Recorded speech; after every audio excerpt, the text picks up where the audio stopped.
మతోన్మాదం అంతం, సిజేఏసీ పంతం, మత సామరస్యత వర్ధిల్లాలి, మానవత్వం ప్రజ్వరిల్లాలి. జై భీమ్, జై భారత్, జై జై రాజ్యాంగం.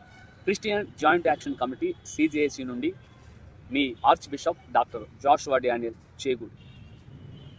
గడిచిన కొన్ని రోజుల నుండి అనేక మంది గౌరవ దైవజనులు, క్రైస్తవులు, ఆఖరికి ముస్లిము ఇమాములు, మౌజములు, సహోదరులతో సహా నాకు ఫోన్లు చేసి కొన్ని సమస్యలను సిజేఏసీ దృష్టికి తీసుకుని వచ్చారు.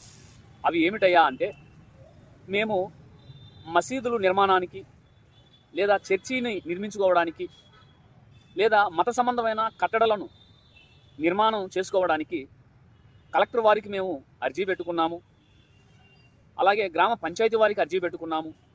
కానీ మా అర్జీల మీద గౌరవ కలెక్టర్ వారు కానీ, గౌరవ పంచాయతీ వారు కానీ, లేకుంటే గౌరవ మున్సిపాలిటీ కమిషనర్ వారు కానీ, లేకుంటే సిఆర్డిఏ పరిధిలో ఉన్న అధికారులు కానీ స్పందించట్లేదు.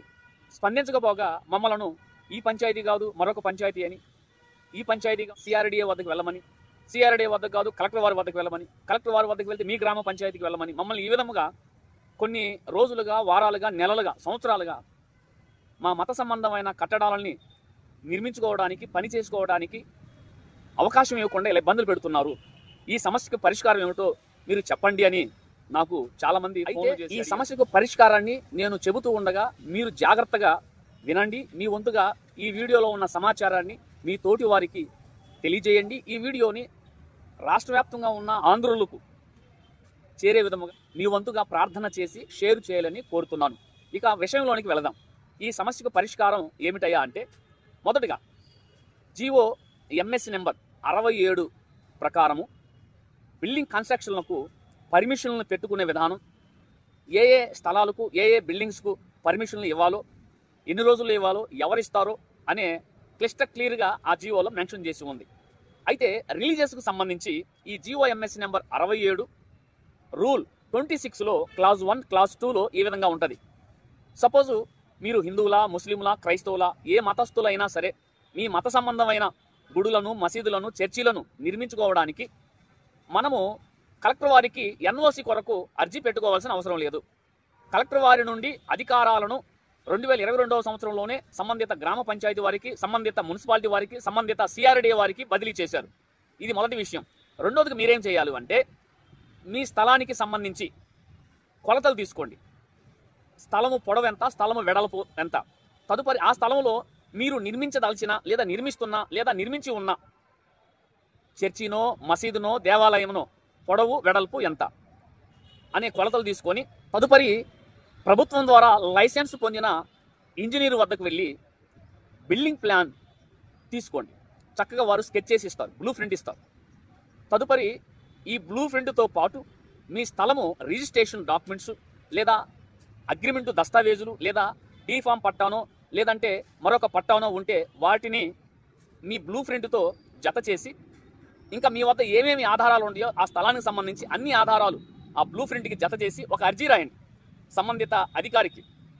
నేను పలానా ఈ గ్రామంలో పలానా సర్వే నెంబర్లో ఇన్ని సెంట్ల స్థలం నాకు కలదు, ఇది రిజిస్ట్రేషన్ కలిగింది, లేదా అగ్రిమెంట్ కొనుగోలు చేశాను, దీనికి పట్టా ఉంది, లేదా మరొక విధంగా ఈ స్థలం నాకు సంక్రమించింది, మొత్తం ఇన్ని సెంట్లు స్థలము, ఈ స్థలములో నేను ఇంత పొడవు, ఇంత వెడల్పులో నా మత సంబంధమైన నిర్మాణాన్ని చేయదలిచి ఉన్నాను, లేదా ఆల్రెడీ ఉన్న నా మత సంబంధమైన నిర్మాణాన్ని, పనులను ఎక్స్టెన్షన్ చేసుకుంటున్నాను, రీకన్స్ట్రక్షన్ చేస్తున్నాను, రీమోడల్ చేస్తున్నాను అని ఒక అర్జీ రాసి, కాబట్టి దీనికి గ్రామ పంచాయతీ వారు, లేదా మున్సిపాలిటీ వారు, లేదా సిఆర్డిఏ వారు పర్మిషన్ ఇవ్వగలరని ఒక రిక్వెస్ట్ లెటర్ రాసి, దాని కింద మీ సంతకం పెట్టి తేదీ వేసి డైరెక్ట్గా రిజిస్టర్ పోస్ట్ విత్ అక్నాలజ్మెంట్ చేయండి.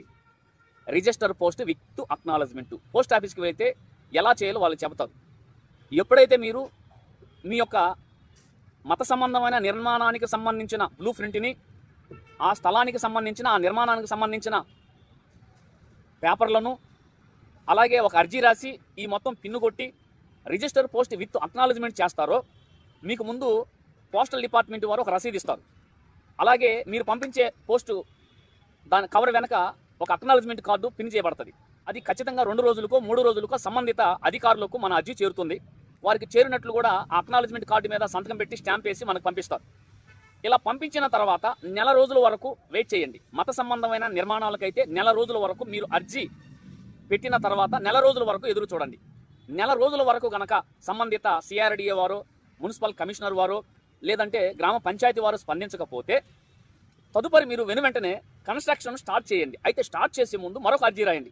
అయ్యా, మేము పలానా నెలలో పలానా తేదీన మేము మా మత సంబంధమైన నిర్మాణాన్ని నిర్మించుకోవడానికి బ్లూ ప్రింట్తో సహా స్థలానికి సంబంధించిన అన్ని పత్రాలను జత చేసి ఒక అర్జీ పెట్టి ఉన్నాను. తమరు ఇంతవరకు స్పందించలేదు కాబట్టి నేను నా మత సంబంధమైన నిర్మాణ పనులను ఆరంభిస్తున్నానని తమరికి తెలియజేస్తున్నాను అని మరొక అర్జీ రాసి రిజిస్టర్ పోస్ట్ విత్ అక్నాలజ్మెంట్ చేయండి. ఎందుకు ఈ మాట చెప్తున్నానంటే GOMS నెంబర్ 67 రూల్ 26 ప్రకారం క్లాజ్ 1, క్లాజ్ 2, క్లాజ్ 3 ప్రకారం మత సంబంధమైన నిర్మాణాలకు అనుమతుల కొరకు అర్జీ పెట్టుకున్న నెల రోజుల్లోపు సంబంధిత అధికారులు స్పందించకపోతే డీమ్డ్ కన్స్ట్రక్షన్ కింద వారు కన్స్ట్రక్షన్ చేసుకోవచ్చు. అయితే కన్స్ట్రక్షన్ చేసే ముందు మేము కన్స్ట్రక్షన్ చేసుకుంటున్నామనే అర్జీ ద్వారా వారికి తెలియజేయాలని, లేదా ఏదో విధముగా తెలియజేయాలి. తెలియజేసినట్లు మనకు ఆధారం కూడా ఉండాలి. ఇది రెండోది, నివాసయోగ్యమైన ఇల్లు అయితే ఇదే GOMS నెంబర్ 67 రూల్ లేదా సెక్షన్ 26 క్లాజ్ 1, క్లాజ్ 2, క్లాజ్ 3 ప్రకారం చదివితే మనము ఇంటికి సంబంధించిన ప్లాను, స్థలానికి సంబంధించిన పేపర్లు, బ్లూ ప్రింటు మొత్తం మనం ఎవరికైతే అర్జీ పెట్టుకున్నామో వారికి అర్జీ పెట్టుకున్న 15 రోజుల్లోపు సంబంధిత సిఆర్డిఏ అధికారులు, మున్సిపాలిటీ అధికారులు, గ్రామ పంచాయతీ అధికారులు స్పందించకపోతే 15 రోజుల తర్వాత మన ఇంటి నిర్మాణ పనులు ఆరంభించుకోవచ్చు. ఇందులో ఏ ప్రభుత్వ అధికారి జోక్యం చేసుకోకూడదు. అయితే నిర్మాణ పనులు ఆరంభించే ముందు ఒక అర్జీ ద్వారా వారికి రిజిస్టర్ పోస్ట్ విత్ అక్నాలజ్మెంట్ ద్వారా తెలియజేయండి.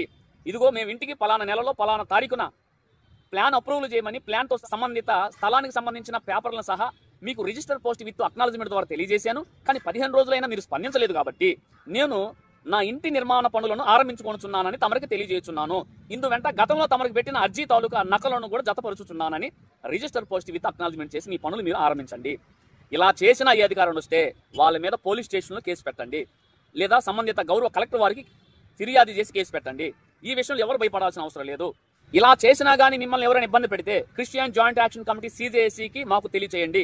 సంబంధిత అధికారులకు మేము చట్టంతోనే, రాజ్యాంగంతోనే, గౌరవ న్యాయస్థానాల తీర్పులతోనే, ఆంధ్రప్రదేశ్ రాష్ట్ర ప్రభుత్వాల జీవోలతోనే, మెమోలతోనే బుద్ధి చెబుతాం. వాళ్ళను జైలు కూడా పంపే విధంగా చట్ట పరిధిలో ఏర్పాట్లు కూడా చేస్తామని కూడా ప్రేమతో తెలియజేస్తున్నాం.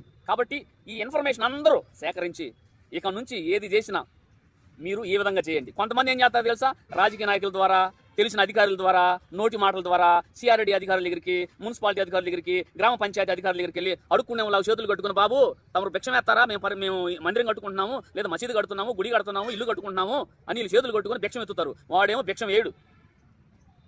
నోటి మాటతో కాదు, నేను చెప్పినట్లు రాతపూర్వకంగా రిజిస్టర్ పోస్ట్ విత్ అక్నాలజ్మెంట్ ద్వారా మీ దరఖాస్తును పంపించండి. అప్పుడు మాకు దరఖాస్తు అందలేదు, మాది వద్ద రాలేదు అనడానికి ఎవరికి ఆస్కారం ఉండదు. ఇలా చేసినా కానీ వాళ్ళు స్పందించకపోతే గౌరవ హైకోర్టు ద్వారా ఇమ్మీడియట్లీగా మనకి న్యాయం జరుగుతుంది. మేము ఆల్రెడీ మత సంబంధమైన నిర్మాణానికి లేదా నివాసయోగ్యమైన నిర్మాణానికి దరఖాస్తు చేసుకొని మత సంబంధమైన దానికైతే నెల రోజులు దాటింది, నివాసయోగ్యమైన దానికైతే 15 రోజులు దాటింది. ఇప్పటి వరకు వాళ్ళు స్పందించలేదు. తిరిగి రెండో దరఖాస్తు ద్వారా మేము మా నిర్మాణ పనులు ఆరంభిస్తున్నామని తెలియజేశాము. తెలియజేసినా కానీ మేము పనులు ఆరంభించి సగం వచ్చేలేకే, లేదా పనులు ఆరంభించే సమయానికి వీళ్ళు వచ్చేసి మమ్మల్ని అక్రమంగా అడ్డగిస్తున్నారు. కాబట్టి వీళ్ళ మీద చట్టపరమైన చర్యలు తీసుకొని మేము పెట్టిన అర్జీల మీద వీరు పర్మిషన్ ఇచ్చే విధంగా ఆదేశాలు జారీ చేయమని గౌరవ ఆంధ్రప్రదేశ్ రాష్ట్ర హైకోర్టు వారిని మనం ఆశ్రయించి కనుక రిక్వెస్ట్ చేస్తే 100% మనకి గౌరవ హైకోర్టు వారు ఆర్డర్ ఇచ్చి సంబంధిత అధికారుల ద్వారా మనకి పర్మిషన్ ఇప్పిస్తారు. ఇది నిశ్చయముగా జరుగుతుంది. ఈ విధంగానే నేను గత వీడియోలో చూపించిన గౌరవ హైకోర్టు వారి తీర్పులో పొందుపరచడం జరిగింది. కాబట్టి ఈ 2 విషయాల్లో మీరు మెలకుగా ఉండాలని ప్రభు పేరట కోరుతూ, మీరు నాకు వాట్సాప్ ద్వారా ఇన్ఫర్మేషన్ కావాలి అనుకుంటే మీ యొక్క సమాచారాన్ని, మీకు ఏమి కావాలో నాకు వాట్సాప్ ద్వారా మీ సమాచారాన్ని, వివరాలని తెలియజేసి మీకు ఏమి కావాలో నన్ను అడగండి. నా వాట్సాప్ నెంబరు 9948370062, నా సెల్ నెంబరు 7989344122. ఓకేనా? ఎవరు భయపడాల్సిన అవసరం లేదు. ధైర్యంగా ముందుకు వెళ్ళాలని కోరుతూ ఈ నా మాటలు ముగిస్తున్నాను. అందరికీ వందనాలు, దైవాశీస్సులు.